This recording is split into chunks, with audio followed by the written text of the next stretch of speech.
Better see if. All right, welcome to session number 2 in an introduction to biblical prophecy with an emphasis on Daniel and Revelation. I'm Dr. John McMath, and I'm joined by my friends in Italy and the Philippines.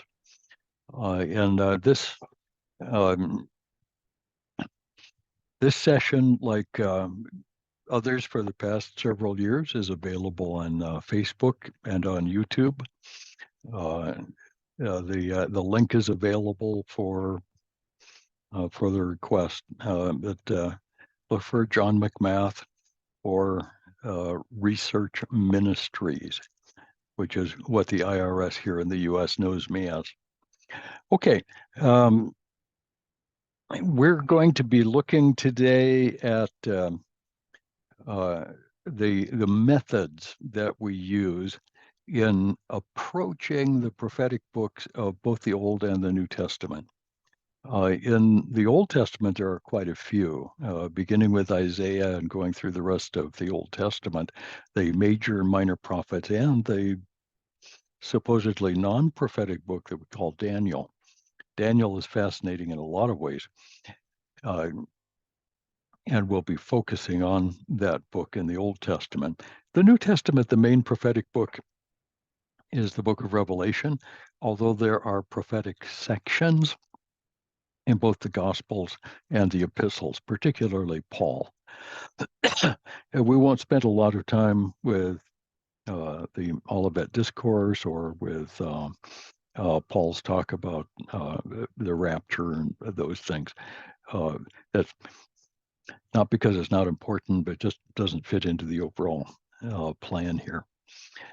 So we're going to start today by looking at some of the historic ways that Christian people and Christian groups have approached the prophetic literature.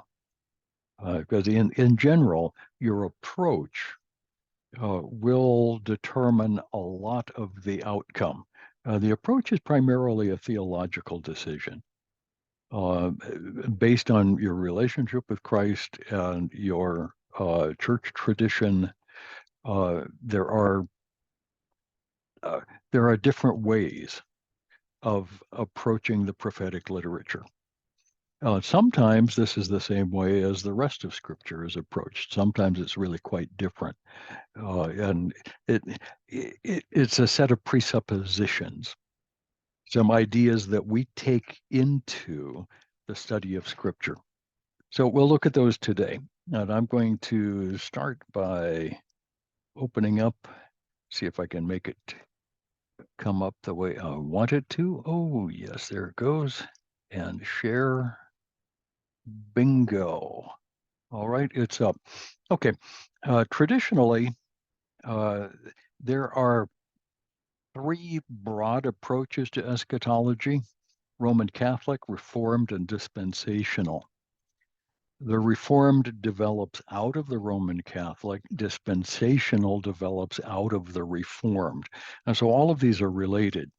So we can put all of the eschatology or end times structures on a chart, on a timeline. So I'll start up at the top of this chart. We've got the Roman Catholic vision of end times and eschatology. That thing that looks kind of like the state of Texas on the left is actually supposed to be the cross. The cross, of course, is the crux of history. That's the balance point of history. And eschatology primarily looks forward from that time.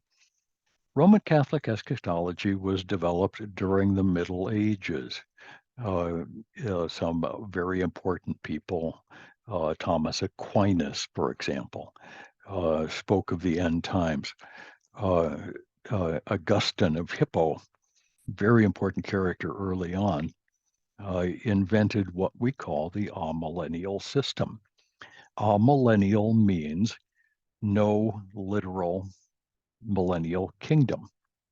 The Old Testament speaks of a kingdom of David, an eternal kingdom, a long-time kingdom on the earth, reigned over by the Messiah in Jerusalem with peace for everyone and a rod of iron reign. Uh, those those details in general um, didn't fit very well with the medieval church's idea of itself. And so the medieval church said that that the end of time essentially was in process, that the church age was the kingdom age. So we're in the kingdom age now. Christ is the king in heaven, but he rules through his vicar. The vicar of Christ is the Pope. And so here we've got a Pope, and under him, the whole hierarchy of archbishops and bishops and priests and so on down the line. And so the church people in every nation were the kingdom of God. It's a very simple understanding. The medieval church believed in a second coming. And interestingly, they take the second coming literally, but none of the prophecies relating to that. Some Roman Catholics believe that the second coming happens in a spiritual sense. Every time someone converts to Catholicism, for example. Um, but there are many still in the modern Catholic Church who believe that Jesus is in fact coming again. After that will be eternity. The Reformed tradition refers to everything that comes out of the Reformation. The Reformation happened about 500 years ago. Martin Luther, John Calvin, and those guys did a very, very important work in the doctrine of salvation. And they really didn't care about eschatology. The two areas of the doctrine of the church and the doctrine of the last things were simply not discussed. And so the Reformation adopted all of the ancient creeds, so Apostles' Creed, Nicene Creed, Chalcedon, about the nature of God and the nature of the Trinity and some things. They also adopted the medieval ideas about the end times and about the church. And the church, for Luther and Calvin and the rest, was in fact the kingdom of God. So you'll read commentaries by John Calvin on Isaiah that speak of uh, the church fulfilling Old Testament uh, millennial kingdom prophecy. And that fits perfectly well into Calvin's era. That's exactly what every other Christian in the whole world already believed. And Calvin decided there's no good reason to change this. Let's just hang on to it. As time went by, about 200 years ago, a group of Reformed type Protestants developed what is called the postmillennial position, different than amillennial. The postmillennial position believes that there really is a kind of kingdom age coming, and the church will bring about the kingdom age by doing really good politics and really good economics. And we will bring in an era of peace and prosperity for a long, long time all over the world. And then Christ will reward us by a second coming. So the postmillennials believe that the second coming comes after a church-produced kingdom age. Yeah, no, there's nothing in the Bible that suggests that. But it tends to make for good politics and good economics. So a lot of people really like that. About 100 years ago, it died out because of the world wars, because of the horrors of the rise of communism and other really bad things. But it's slowly in the last 50 years, slowly has been coming back. And we see quite a lot of modern postmillennialists who are almost indistinguishable from amillennialists. The modern postmillennial position is essentially an emphasis on politics and prosperity. And none of that is necessarily evil, but it's not what the Bible has to say about the coming kingdom age. Uh, there's a third kind of reformed position that's held by uh, reformed theologians mostly. Folks out in the churches generally don't really understand this, but they believe that there really is a kingdom coming, and the second coming precedes the millennial kingdom. So they are premillennial, and that's the pattern that the Bible actually gives. They also believe that there is a 7-year tribulation coming. What they the point where they agree with the medieval church is that there's no difference between Israel and the church. So the promises to Israel are fulfilled in the church.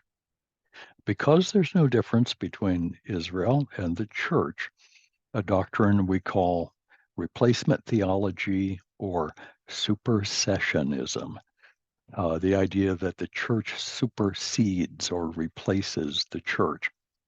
Because of that, the rapture comes at the end of the tribulation, so that church and Israel will both go through the tribulation period together. Some of the historic premillennial folks believe that Israel will have disappeared from the scene long before this and won't be around, so that Israel takes the place of, or the church takes the place of Israel even during the tribulation period. At any rate, the church goes through the tribulation and then meets Christ at the second coming. So a rapture happens where the church goes up to meet Christ in the air and then makes a high-speed U-turn to come back down and join Christ for the kingdom age. This is a position taken by very conservative Protestants, and they are definitely a minority within the broader Protestant Reformed tradition. And yet some excellent scholars in that school of thought. About 200 years ago, also, another school of thought grew up that we call dispensationalism. Dispensation is a unique period of time during which God is at work in the world. And frankly, for me, that's the least important part of the viewpoint.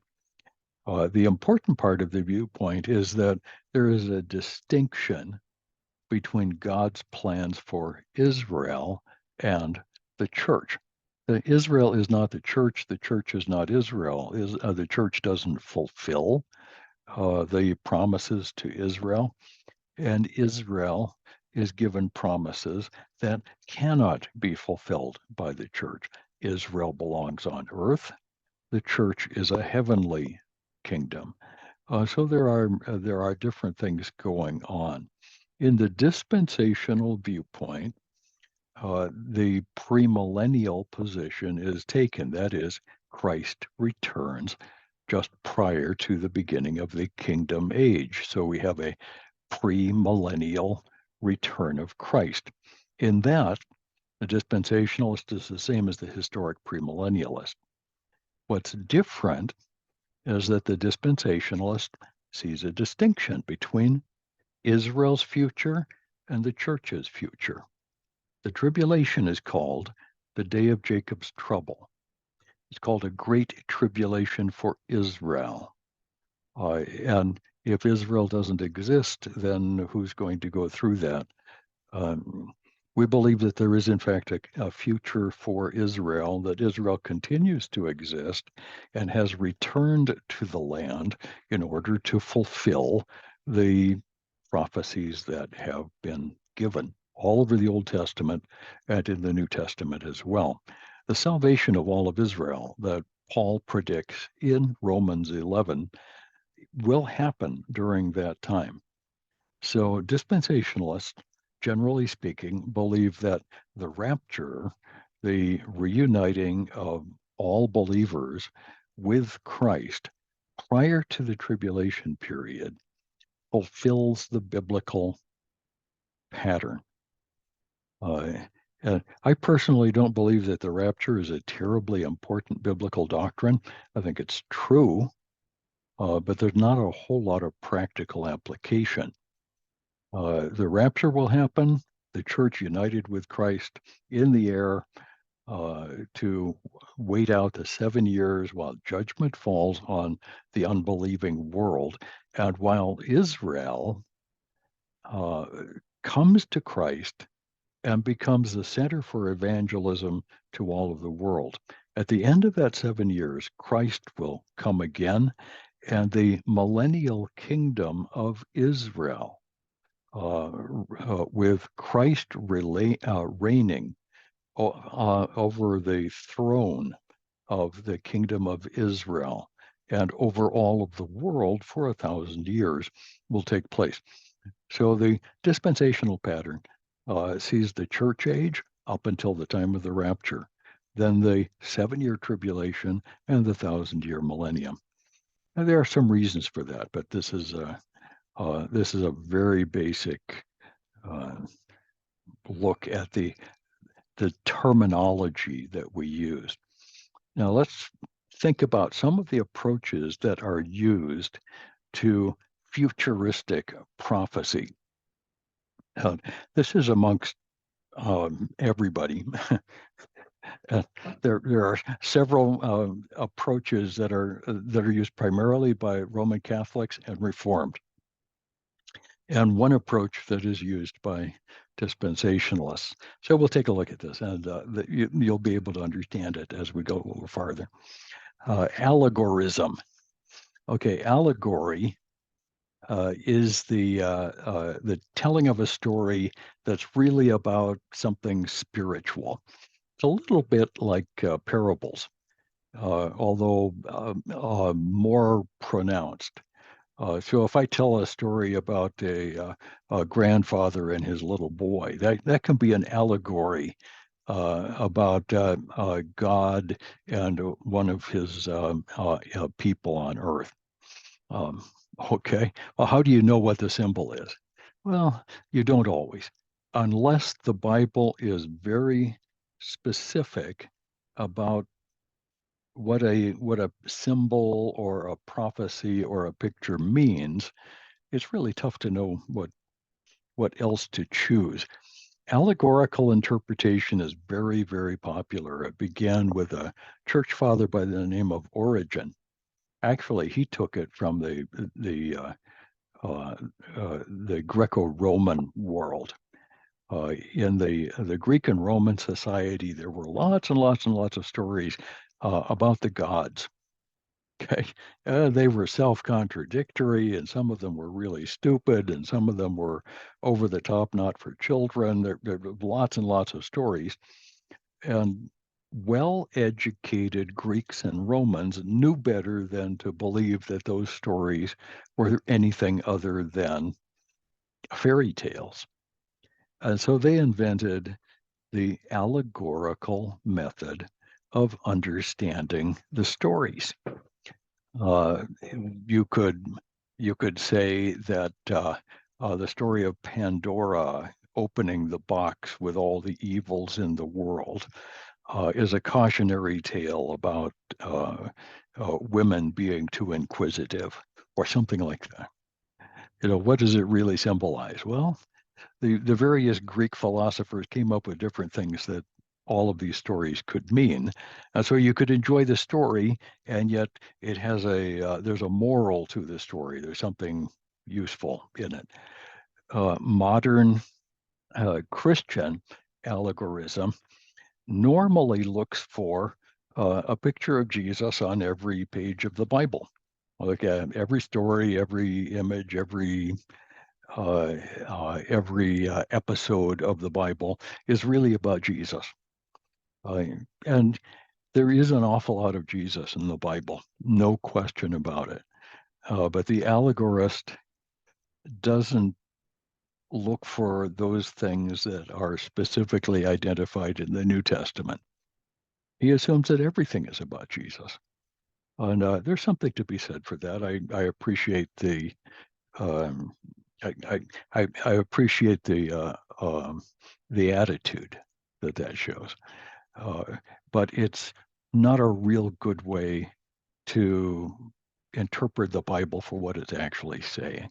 Okay, another word we use a lot is preterism. Preterism is the idea that biblical prophets were primarily speaking to their own immediate context. And so Isaiah, who lived in the 8th century BC, was talking primarily to the Israel of Jerusalem during the 8th century BC. And so the oncoming invasion by the Assyrians, or later the invasion by the Babylonians, was what Isaiah was talking about.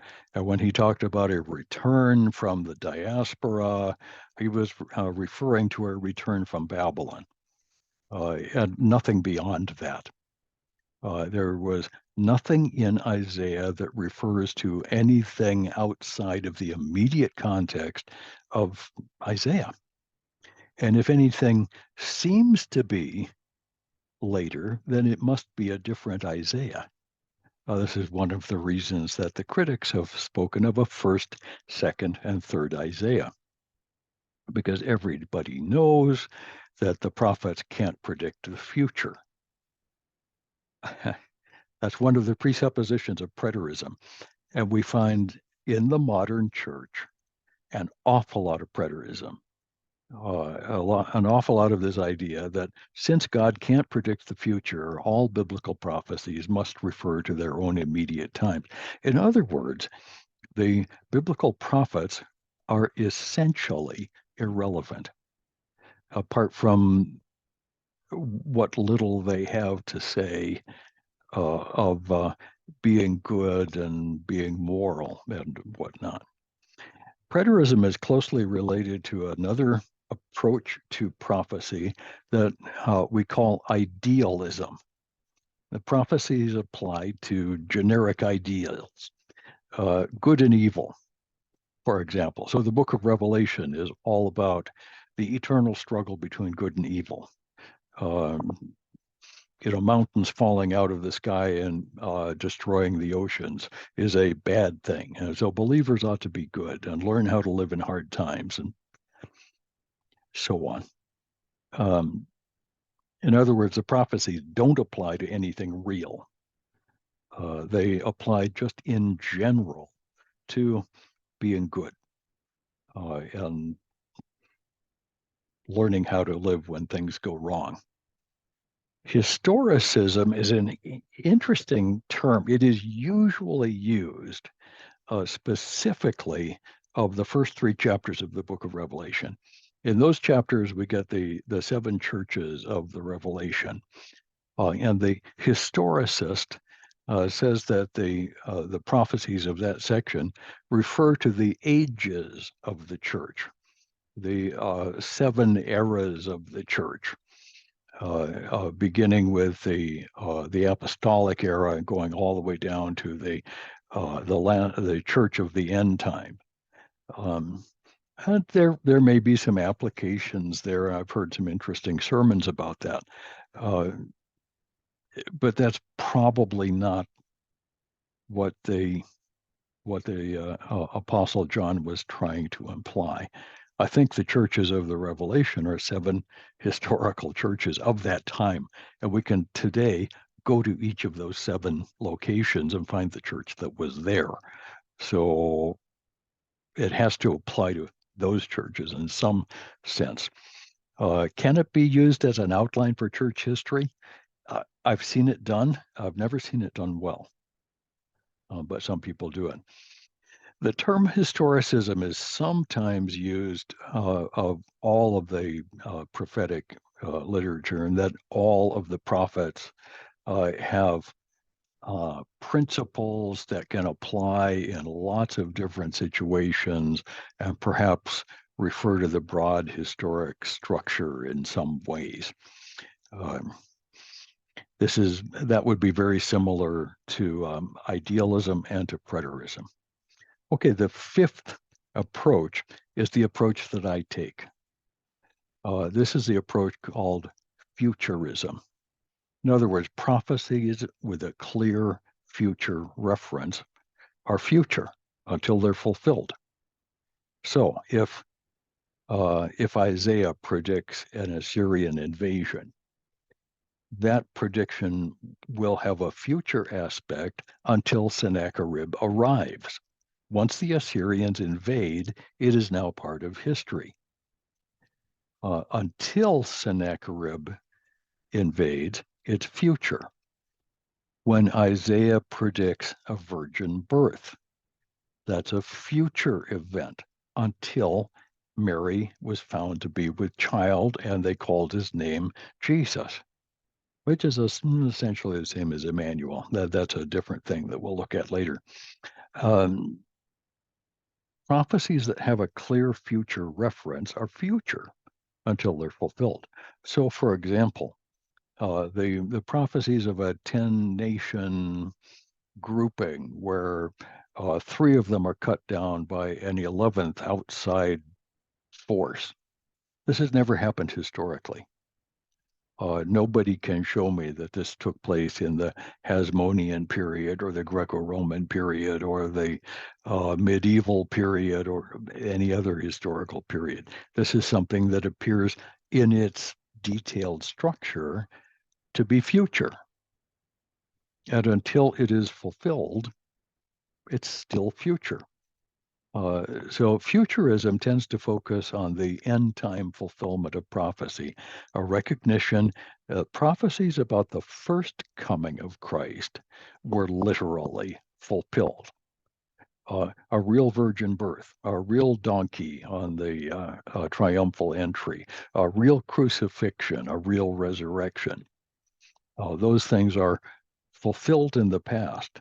And so a real tribulation, a real antichrist, a real rapture, a real great white throne judgment, a real new heaven and a new earth, all of these things are yet future and will be fulfilled literally. So the major point of futurism, to be distinguished from all of the others, is that the prophecies are to be understood in a plain, common sense, or literal way. Literalism doesn't mean wooden literalism. Literalism means we understand it the way you would normally expect language to be understood. Okay, I'm going to kill this one, see if I can make it happen, and come up with another one. Here we go, and make it happen. There it is. Bingo. Nope, that's not the one I want. That is not the one I want. I got to share a different one. Don't you love it? Sometimes I do and sometimes I don't. Okay, let's see what I've got here. Okay. All right.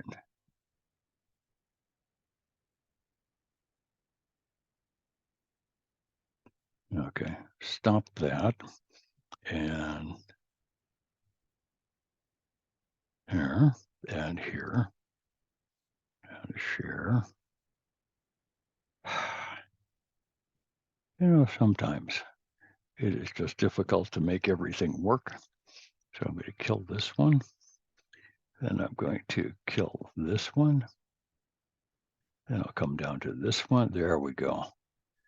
Now I'm back where I belong. All right, let's try this. As we approach the interpretation of prophecy, there's some things that are uniformly going to be helpful. And some general principles for interpreting the Bible as a whole. Literal interpretation means simply take it at its plain meaning. Whatever the Bible actually says, if it makes common sense, should be taken literally.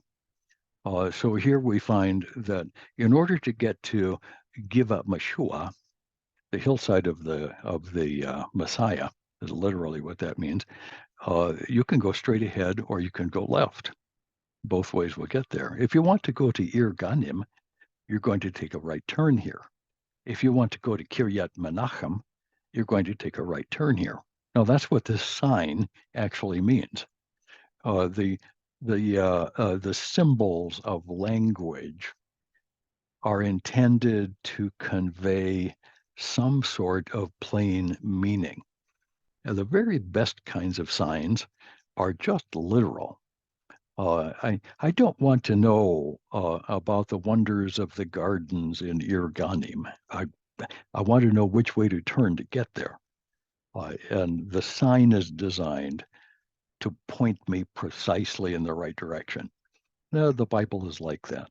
Just as a general principle, if the literal meaning of a passage makes good sense, seek no other sense. So if we hear that Jesus took the road from Jericho up to Jerusalem, that's probably exactly what that means. Jerusalem isn't the symbol of the heavenly state, and Jesus isn't ascending into heaven. He's walking from Jericho to Jerusalem. He's going up because the road goes uphill. The plain meaning is almost always a good beginning point. Now, sometimes there's going to be symbolism, sometimes there's going to be figurative language. And when that happens, we take the symbol according to its normal sense, or the figure according to its normal sense. The second principle is the historical method. The words have the meaning that they had in their historical context. Now, that's often difficult. This means that for us, with 2 or 3 or 4,000 years separation from the original events, we have to look carefully at authorship and readers, the historical context, as far as what kind of wars and powers and political stuff was going on, the geographical context. It's really helpful to know that Jericho is downhill from Jerusalem. It often makes a difference. And having driven that road several times, I can tell you that it is uphill. When you're driving a cheap rental car, it's a long drive. Walking would be even worse. The context, the historical, geographical context of the biblical passage is often crucial. A matter of fact, I would say that without that context, we're normally going to miss the point entirely. Maybe we won't be totally wrong, but we'll miss an awful lot of the point. That's why we use commentaries. That's why we study slowly. Try and understand what's going on. The words, the syntax itself on the page had a meaning that was specific to the historical environment, and it has to be taken into account. So again, this is why good teachers are necessary. That's why good commentaries are necessary. We have to spend some time studying this background. There's no easy way around that. Thirdly, what we call the grammatical method. Um, this just means that the words on the page have to be understood in detail. The original languages need to be consulted if we're going to get it right. Again, this is another good reason to use a commentary. And there's all kinds of good commentaries out there. I like the Bible Knowledge Commentary. It's one of my favorites because it just takes the words to mean what they mean. And it looks carefully at the words on the page. The Bible was written in Hebrew, in Aramaic, and in Greek. Modern translations are tools that help us approach the originals. So whether we're using Tagalog or English or Italian, uh, we're using a tool that helps us get at those elusive original meanings. And we shouldn't be arguing with one another about which translation is best or worse. All translations have their positives and negatives, and we use all of them for different purposes. I these days I'm using a thing called the English Standard Version, but I like the New American Standard Version too. I'm kind of partial to uh, uh, I can't remember which one it is in Italian. I'm sorry about that, because my Italian isn't good enough to read fluently, but I've used it a little bit when I'm preaching. And it doesn't matter. A translation is a translation, is a tool. It gets us a little farther down the road. All right, let me go on. Let the clear interpret the obscure. Okay. This is obviously an eclipse of the sun, but sometimes you need to start with a clear reference point. Some things are simply clear because of context. Some things you read in the Bible are just so obvious they don't need an explanation. In the beginning, God created the heavens and the earth. That's a straightforward proposition. And I believe that's a really, really clear. Some points are just clear, and we don't need to look at other things. Those points can serve as anchors for understanding the less obvious passages. Now, why did I include this eclipse? Well, in 657, 653 BC, long time ago, there was an eclipse of the sun visible in Nineveh. And the Assyrians wrote down the fact in their what's called their day books. The day book is a daily briefing for the king. Okay, here's what happened today that is worth the king's attention. There was an eclipse of the sun. No, they said the great god Nimrod ate up the god Shemesh and then spat him out about an hour later because of the work of our priests. But we know that what's going on there was an eclipse of the sun. These were visible in various parts of the Middle East at various times during the ancient history. And we're able to establish dates for all kinds of things because of the absolute dating of the eclipses. We can work back in history and we know that there were eclipses visible in specific places on specific days, actually at a specific hour of that day, all through ancient history. And when those things are mentioned in the literature, they're usually associated with the year of a specific Gentile king. So in the 5th year of Pharaoh so-and-so, or in the 7th year of King thus and such, an eclipse of the sun was visible from the temple of Osiris or from the temple of Moloch in Nineveh, wherever it was.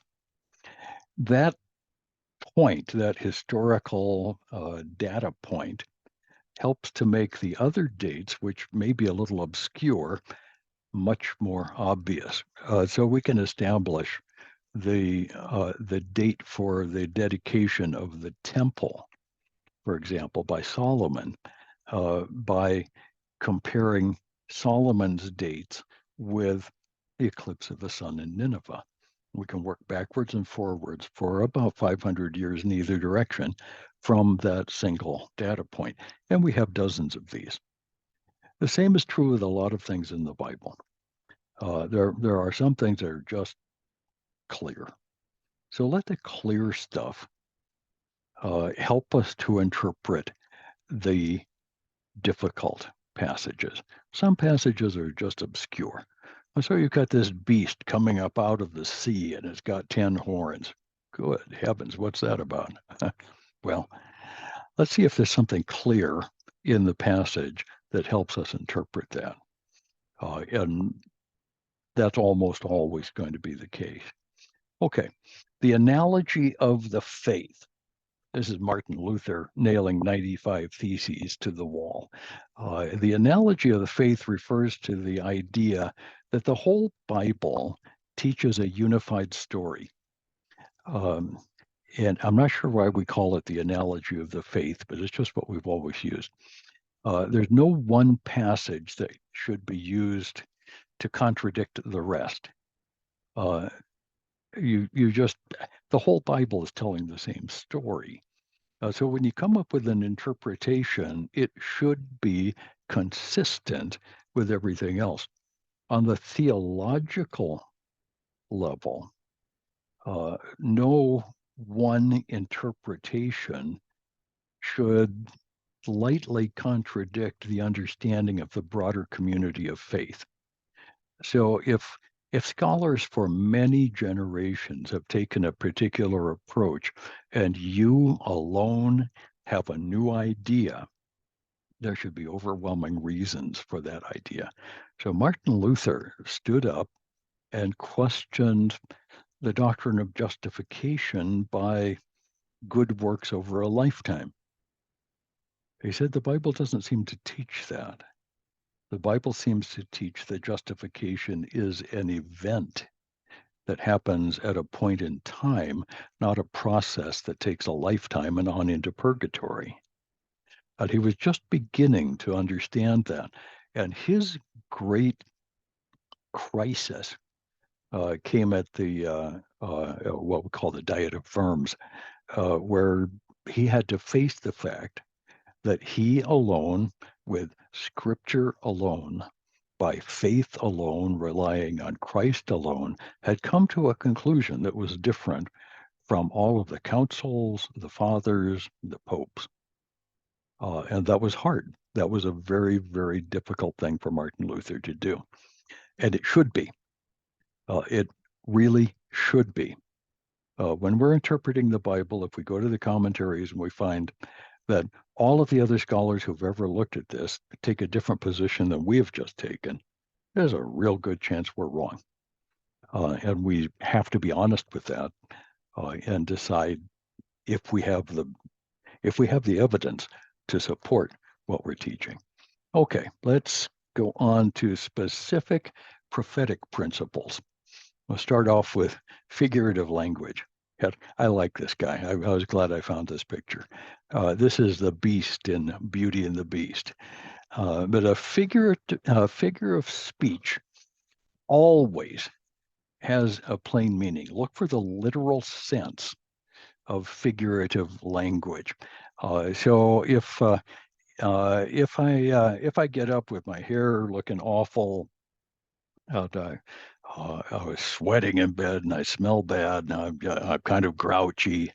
My wife might say, "Oh, John, you're such a beast this morning." Well, she doesn't mean this. Okay, what's the literal sense? Well, my hair is tousled. I've got, my beard is long, and I'm kind of grouchy. That's the literal sense of the term. The plain meaning of a figure of speech can normally be discerned in the immediate context of Scripture, or perhaps in the larger context of the surrounding culture and the history. And we find a lot of these things. The figurative language is not difficult to understand. The literal understanding of a figurative speech is not a wooden or literalist understanding. So if I say I got up like a beast this morning, it doesn't mean I turned into a monster. It has the literal sense that it would normally have in conversation. Or I got up on the wrong side of the bed, we say sometimes in English. It doesn't really mean that I got out of the wrong side of the bed. It means I got up feeling grumpy. That's what that means. You discover that by studying the culture. And it might not be obvious to people who are speaking a different language, which we are when we're reading the Bible. The literal understanding of a figure of speech is the understanding that would have commended itself to the first hearers of that figure of speech. So when the Bible speaks of the strong right arm of God, that doesn't mean that God has a physical arm. He's a spiritual being, but he happens to have a physical arm. No, it's speaking of his power and of his justice in ruling. There's a literal understanding of every figure of speech. And sometimes it's difficult to find, sometimes we can't find it. But the first hearers would have understood it. Okay. Symbols. Symbols are like signs. So we use the term signs and symbols. Here's a sign. And a sign or a symbol points to something else, a person or an object.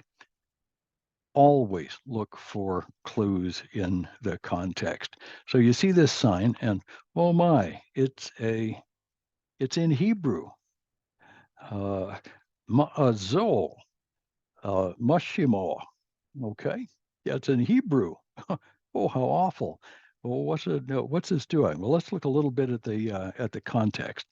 It's got Coca-Cola signs on either side of this other one. And then if you look at it, you can see it's on the front of some kind of a shop. It looks to me like it's a tiny little grocery store near the beach in Israel. So that's the name of the shop. You want to go to this shop? There's the sign.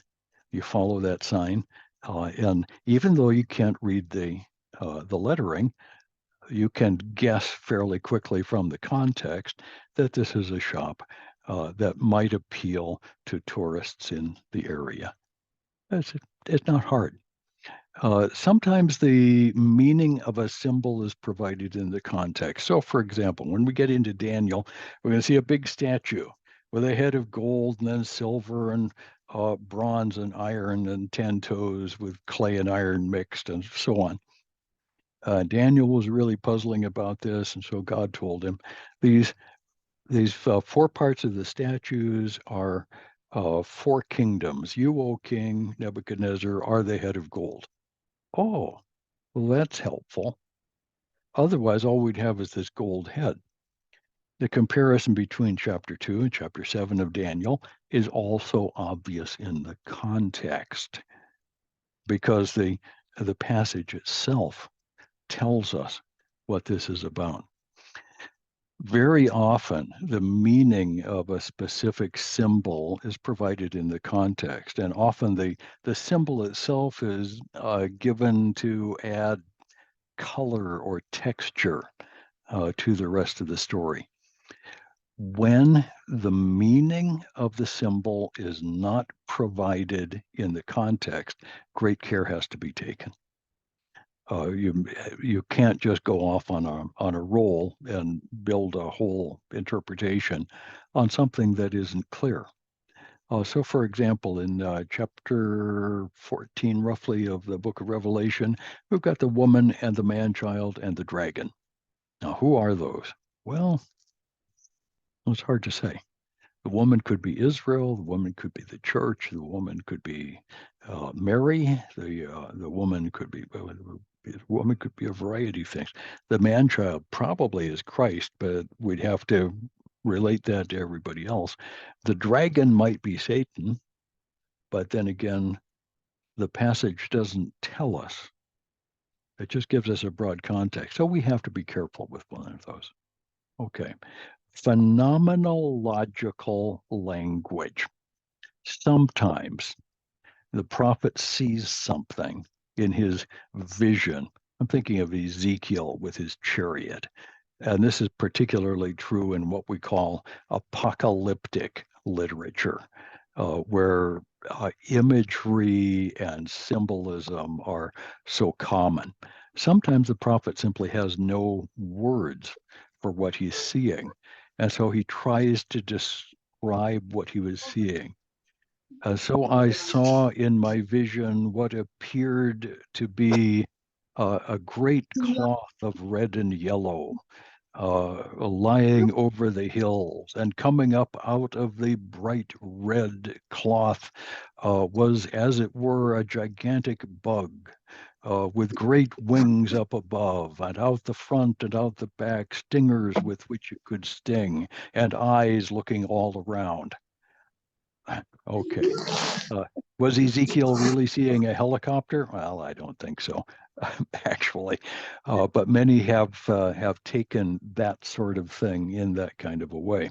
If Ezekiel or John or some of the others had seen a helicopter or a cruise ship or a 747 airliner, how would they have described it?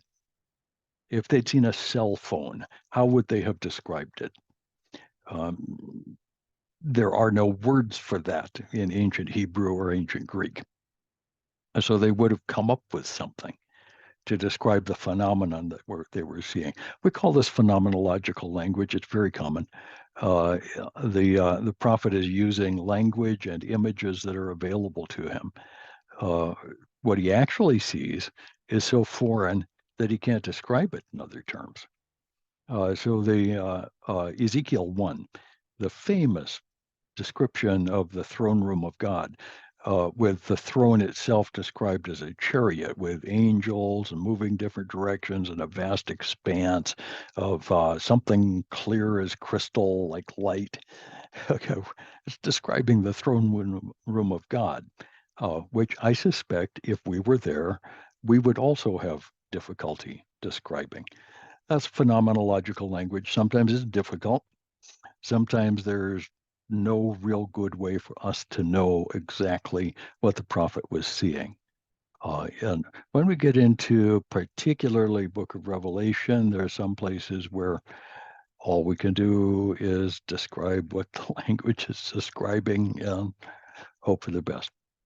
Okay, the law of double reference. Here's a pair of twin cats. Sometimes the prophet seems to be referring to a person or event of the very near future, while at the same time suggesting a fulfillment in the end times. One of the most famous of these is the prophecy of the virgin with child who will be named Emmanuel of Isaiah 7. And of course, we know the fulfillment of that prophecy is in the virgin birth of Christ. It really can't be anything else. However, there is in the context in Isaiah, the clear implication that this message is for King Ahaz.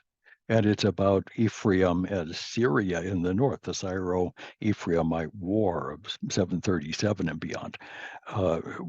We know the context historically. So there is a reference probably to a young woman in Ahaz's court who was at that time about to get pregnant and going to have a little boy. But that's not the fulfillment of prophecy. That's the object lesson for now. And the long-term prophecy, as developed it particularly in the Gospel of Luke in the New Testament, is the virgin birth of Christ. So there are two things going on, one close, one farther away. Sometimes we'll see a kind of double reference, not a double fulfillment. There's only one fulfillment, but a close reference that implies the later reference. Very closely related to double reference is something that we call a telescopic vision in prophecy. It's like double reference, but two events are linked as though they were close. So you see this ridge line in the near distance, which is just a few hundred yards away, and way off in the distance, mountain peaks that are many miles away. In this particular location, those distant mountains are about 100 miles away. They look like they're superimposed, but we're actually looking at a very great distance here. So we call it the telescopic vision. Sometimes the prophet sees two related events as though they were close together. The first and second comings of Christ are often telescoped together in the Bible, and they're pictures of the miracle working life of Christ are juxtaposed with the millennial reign of Christ, and we see the two of them right together. Deliberate obscurity. I'm going to try to give you a little bit of this one. That picture in the background is a contemporary Greek picture of the Battle of Marathon between the Greeks and the Persians that happened around 470 BC. Okay, and Donna and I have actually been to the beach at Marathon where this battle took place, and we stayed in a Bible college near Athens, halfway between that beach and downtown Athens, where there's a statue about the Battle of Marathon with the marathon runner on his way to Athens to bring the good news that the Athenian army has defeated the Persians. Okay. Deliberate obscurity is a prophetic passage that gives us enough detail that we can recognize the event after it's passed, but not enough to predict with precision. Okay, the deliberate obscurity means that when in Daniel 11, Daniel provides the information about the king of Persia rising up against the king of Greece and attacking with great ferocity, but not surviving and going home with nothing.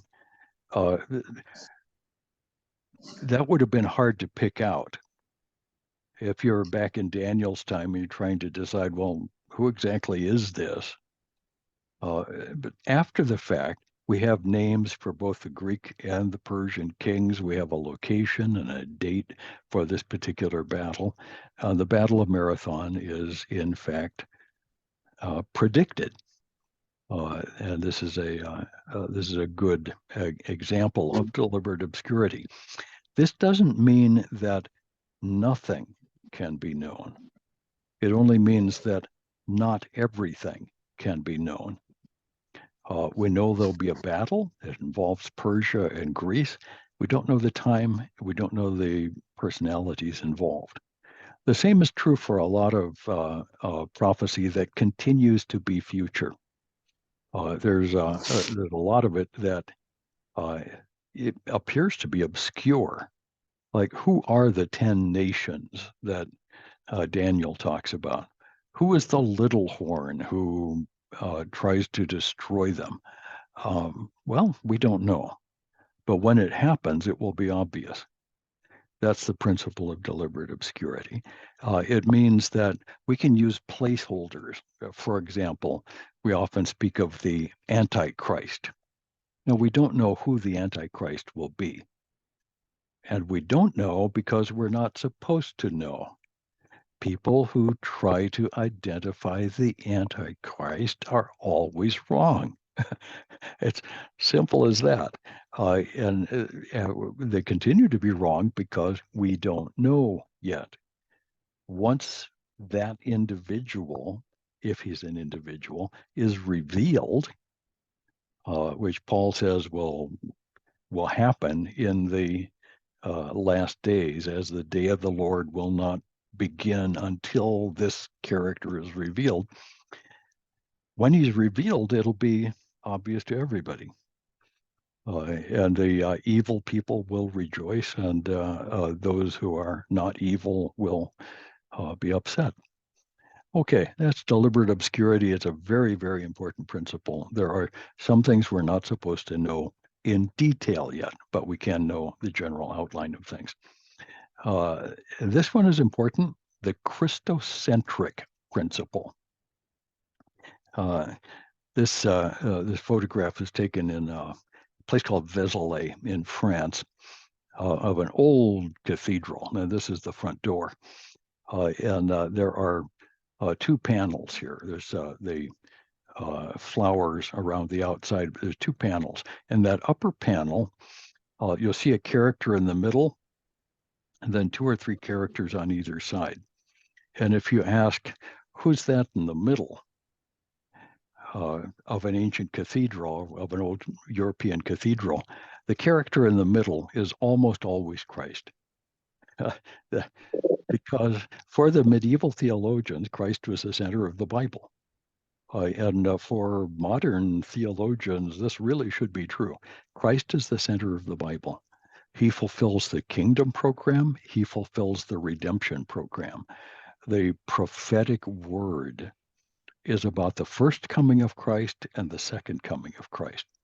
Biblical prophecy is not about the war in Ukraine or the arms race in South American drug cartels. The biblical prophecy is about Christ. On the road to Emmaus, Jesus taught his disciples about himself in all the scriptures, the whole Old Testament, so that it's clear that he and his apostles understood that the Old Testament points to a fulfillment in the Messianic age, specifically a fulfillment in Christ.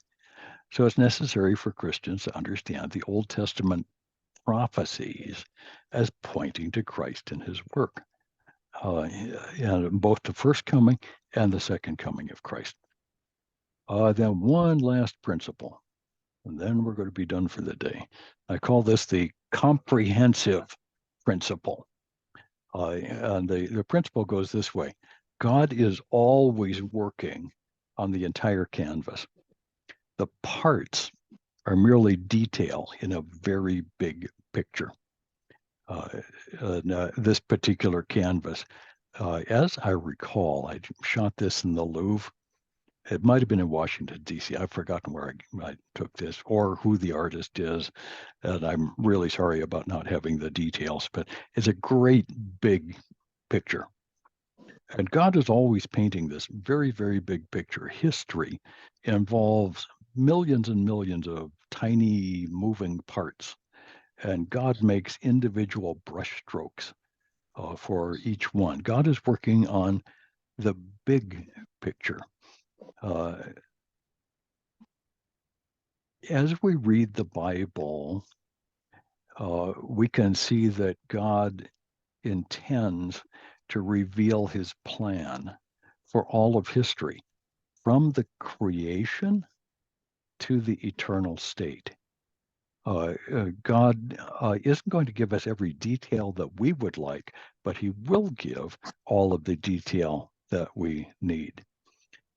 Some prophetic materials have near-term fulfillment, but it's always necessary to ask how those near-term fulfillments fall into a comprehensive plan for the ages. God knows the end from the beginning, and he's painting the whole picture at once, working on this detail, then that detail, then another, until finally at the end of time, it will all be clear. There are some things that are not clear there. That's because God isn't finished yet. There are things that we don't understand about our own lives. That's because God isn't finished yet. When he's finished, it will all make sense. So that's the principle, and I think it's worth understanding. Let me see here. Am I still on? I'm going to try to stop the share. Where is my thing? There it is. All right, now I'm back on again. Thanks everybody for coming. I appreciate seeing everybody. I'm seeing more and more here. Good. We'll see you again next Wednesday. And next Wednesday, we'll actually start in the book of Daniel. We'll be looking specifically at the prophetic sections of Daniel. We'll see how Daniel lays out a format for understanding the rest of history, because he really does. Some of it is difficult, but let's have a look at what Daniel actually says. And I think you're going to enjoy that. Okay, I'm going to get this mute off so I can say bye-bye to everybody. Okay, more. Yeah, okay, now we can unmute. Okay, folks, thanks for coming. It's good to see everybody. God bless the whole crowd of you. And I hope to see you again soon. Bye-bye now. Thank you, Dr. Jan. Ciao, ciao. Ciao. Okay, bye-bye, guys.